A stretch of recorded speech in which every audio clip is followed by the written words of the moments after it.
सुन रहे हैं शिव महापुराण कथा। भारतीय संस्कृति के माध्यम से रुद्र संहिता सती खंड 3 अध्याय संध्या की तपस्या, उसके द्वारा भगवान शिव की स्तुति तथा उससे संतुष्ट हुए शिव का उसे अभीष्ट वर दे मेधा तिथि के यज्ञ में भेजना। ब्रह्मा जी कहते हैं, मेरे पुत्रों में श्रेष्ठ महाप्राज्ञ नारद तपस्या के नियम का उपदेश दे। जब वशिष्ठ जी अपने घर चले गए तब से उस विधान को समझकर संध्या मन ही मन बहुत प्रसन्न हुई। फिर तो वह सानंद मन से तपस्विनी के योग्य वेश बनाकर बृहल्लोहित सरोवर के तट पर ही तपस्या करने लगी।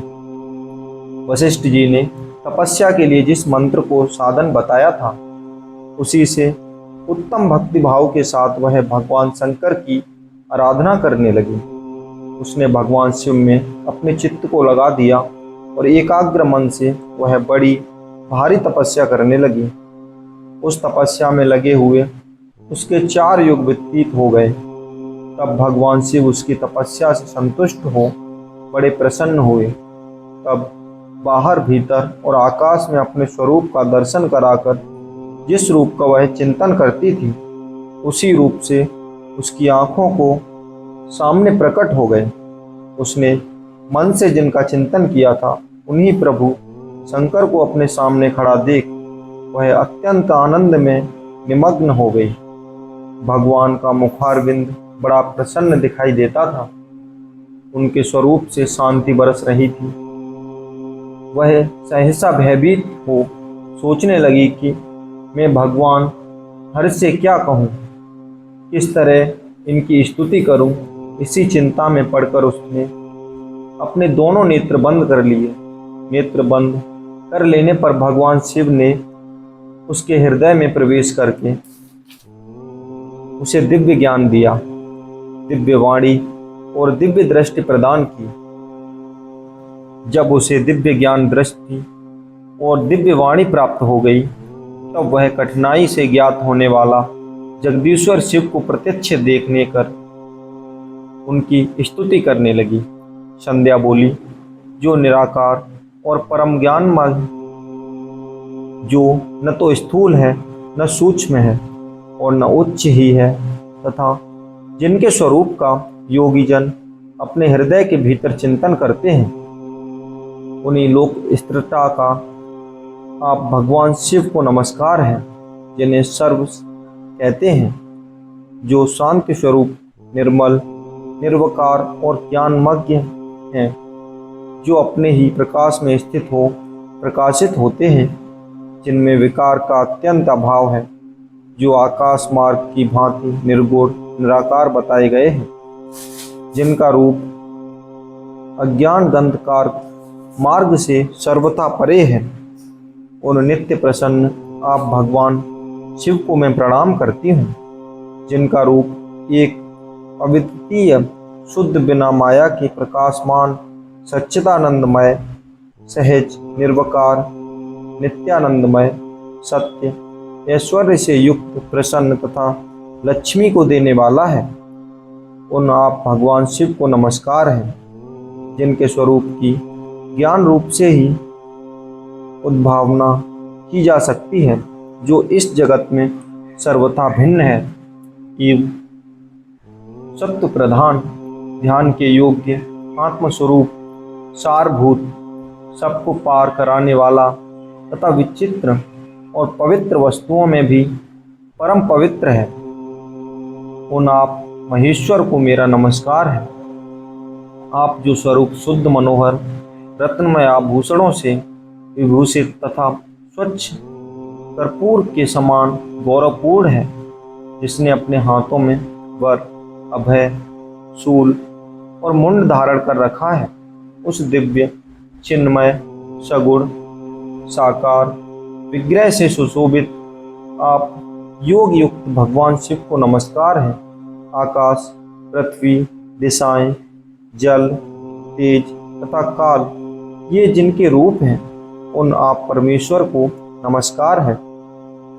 प्रधान प्रकृति और पुरुष जिनके शरीर रूप से प्रकट हुए हैं, अर्थात वे दोनों जिनके शरीर हैं, इसीलिए जिनका यथार्थ रूप अव्यक्त बुद्ध आदि से परे है, उन भगवान शंकर को बारंबार नमस्कार है, जो ब्रह्मा होकर जगत की सृष्टि करते हैं, जो विष्णु होकर संसार का पालन करते हैं तथा जो रुद्र होकर अंत में इस सृष्टि का संहार करेंगे। उन्हीं आप भगवान सदाशिव को बारंबार नमस्कार है, जो कारण के भी कारण हैं, दिव्य अमृत रूप ज्ञान तथा अणिमा आदि ऐश्वर्य प्रदान करने वाले हैं, समस्त लोकांतरों का वैभव देने वाले हैं, स्वयं प्रकाश रूप हैं तथा प्रकृति से भी परे हैं। उन परमेश्वर शिव को नमस्कार है, नमस्कार है। यह जगत जिनसे भिन्न नहीं कहा जाता, जिनके चरणों से पृथ्वी तथा अन्य अंगों से संपूर्ण दिशाएं, सूर्य, चंद्रमा, कामदेव, अन्य देवता प्रकट हुए हैं, और जिनकी नाभि से अंतरिक्ष का आविर्भाव हुआ है, उन्हीं आप भगवान शंभु को मेरा नमस्कार है। हे प्रभु, आप ही सबसे उत्कृष्ट परमात्मा हैं, आप ही नाना प्रकार की विधाएं हैं, आप ही हर संहार करता है, आप ही सद ब्रह्मा तथा पर ब्रह्मा हैं, आप सदा विचार में तत्पर रहते हैं, जिनका न आदि है न मध्य है और न अंत ही है, जिनसे सारा जगत उत्पन्न हुआ है तथा जो मन और वाणी के विषय नहीं है, उन महादेव जी की स्तुति मैं कैसे कर सकूंगी। ब्रह्मा आदि देवता तथा तपस्या के धनी मुनि भी जिनके रूपों का वर्णन नहीं कर सकते, उन्हीं परमेश्वर का वर्णन अथवा श्रवण मैं कैसे कर सकती हूँ। प्रभु, आप निर्गुण हैं, मैं मूढ़ स्त्री आपके गुणों को कैसे जान सकती हूँ। आपका रूप तो ऐसा है जिसे इंद्र सहित संपूर्ण देवता और असुर भी नहीं जानते हैं। महेश्वर, आपको नमस्कार है। तपोमय, आपको नमस्कार है। देवेश्वर शंभु, मुझ पर प्रसन्न होइए, आपको बारंबार मेरा नमस्कार है। ब्रह्मा जी कहते हैं, नारद संध्या का यह स्तुतिपूर्ण वचन सुनकर उसके द्वारा भली भांति प्रशंसित हुए भक्तवत्सल परमेश्वर शंकर बहुत प्रसन्न हुए। उसका शरीर वल्कल और मृग चर्म से ढका हुआ था, मस्तक पर पवित्र जटाजूट शोभा पा रहा था। उस समय पाले के मारे हुए कमल के समान उसके कुमलाए हुए मुंह को देखकर भगवान हर दया से द्रवित हो उसे इस प्रकार बोले। महेश्वर ने कहा, भद्रे, मैं तुम्हारी उस उत्तम तपस्या से बहुत प्रसन्न हूँ। शुद्ध बुद्धि वाली देवी, तुम्हारे इस स्ववन से भी मुझे बड़ा संतोष प्राप्त हुआ है। अतः इस समय अपनी इच्छा के अनुसार कोई वर मांगो, जिस वर से तुम्हें प्रयोजन हो तथा जो तुम्हारे मन में हो उसे मैं यहाँ अवश्य पूर्ण करूँगा। तुम्हारा कल्याण हो। मैं तुम्हारे व्रत नियमों से बहुत प्रसन्न हूँ। प्रसन्न चित्त महेश्वर का यह वचन सुनकर अत्यंत हर्ष से भरी हुई संध्या उन्हें बारंबार प्रणाम करके बोली, महेश्वर, यदि आप मुझे प्रसन्नता पूर्वक वर देना चाहते हैं, यदि मैं वर पाने के योग्य हूँ, यदि आपसे शुद्ध हो गई हूँ तथा देव, यदि इस समय आप मेरी तपस्या से प्रसन्न हैं, तो मेरा वर मांगा हुआ यह पहला वर सफल करें। देवेश्वर, इस आकाश में पृथ्वी आदि किसी भी स्थान में जो प्राणी हैं, वे सब के सब जन्म लेते ही काम भाव से युक्त न हो जाएं। नाथ, मेरी सकाम दृष्टि कहीं न पड़े। मेरे जो पति हों वे भी मेरे अत्यंत सुहृदय हों। पति के अतिरिक्त जो भी पुरुष मुझे सकाम भाव से देखे, उसके पुरुष तत्व का नाश हो जाए, वह तत्काल नपुंसक हो जाए। निष्पाप संध्या का यह वचन सुनकर प्रसन्न हुए भक्तवत्सल भगवान शंकर ने कहा, देवी संध्या, सुनो। भद्र, तुमने जो वर मांगा है वह सब तुम्हारी तपस्या से संतुष्ट होकर मैंने दिए हैं। प्राणियों के जीवन में मुख्यतः 4 अवस्थाएं होती हैं। पहली शेष अवस्था, दूसरी कोमरावस्था, तीसरी यौवन अवस्था और चौथी वृद्ध अवस्था। तीसरी अवस्था प्राप्त होने पर देहधारी जीव काम भाव से युक्त होंगे। कहीं कहीं दूसरी अवस्था के अंतिम भाग में ही प्राणी सकाम हो जाएंगे। तुम्हारी तपस्या के प्रभाव से मैंने जगत में सकाम भाव के हृदय की यह मर्यादा स्थापित कर दी है, जिससे देहधारी जीव जन्म लेते ही कामासक्त न हो जाएं। तुम भी इस लोक में वैसे ही दिव्य सती भाव को प्राप्त करो, जैसा तीनों लोकों में दूसरी किसी स्त्री के लिए संभव नहीं होगा। पाणी ग्रहण करने वाले पति के सिवा जो कोई भी पुरुष सकाम होकर तुम्हारी ओर देखेगा, वह तत्काल नपुंसक होकर दुर्बलता को प्राप्त हो जाएगा। तुम्हारे पति महान तपस्वी तथा दिव्य रूप से संपन्न एक महाभाग महर्षि होंगे, जो तुम्हारे साथ 7 कल्पों तक जीवित रहेंगे। तुमने मुझसे जो वर मांगे थे मैंने पूर्ण कर दिए।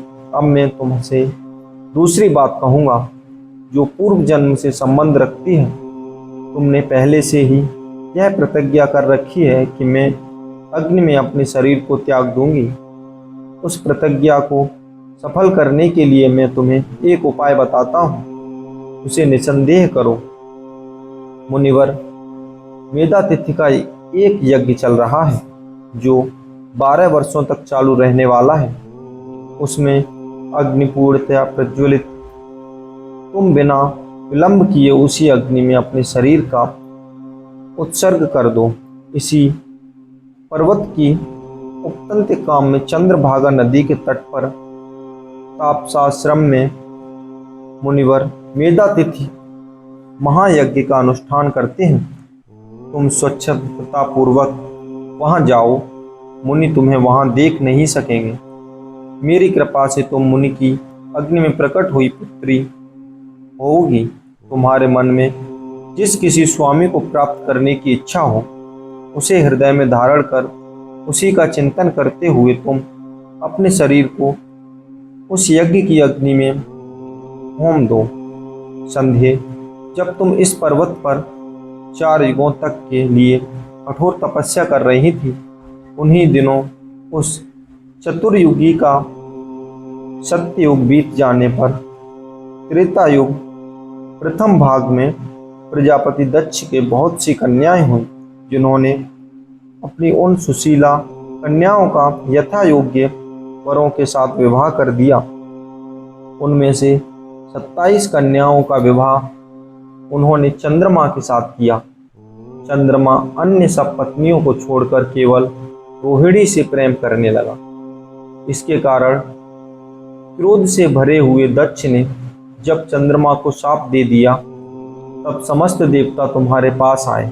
परंतु संध्या, तुम्हारा मन तो मुझ में लगा हुआ था, अतः तुमने ब्रह्मा जी के साथ आए हुए उन देवताओं पर दृष्टिपात ही नहीं किया।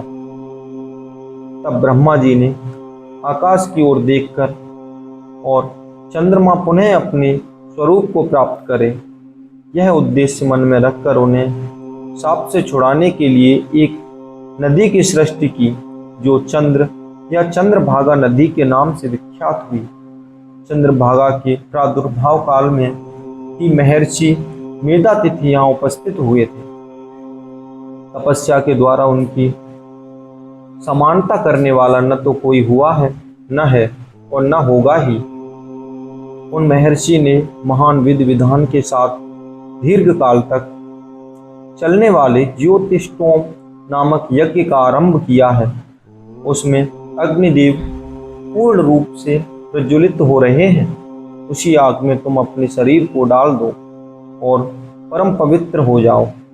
ऐसा करने से इस समय तुम्हारी वह प्रतिज्ञा पूर्ण हो जाएगी। इस प्रकार संध्या को उसके हित का उपदेश देकर देवेश्वर भगवान शिव वहीं अंतर्ध्यान हो गए।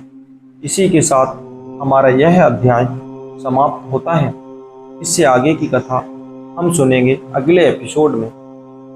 यदि आप हमारे पेज भारतीय संस्कृति पर नए आ रहे हो तो हमारे पेज भारतीय संस्कृति को सब्सक्राइब कीजिए और बढ़ावा दीजिए।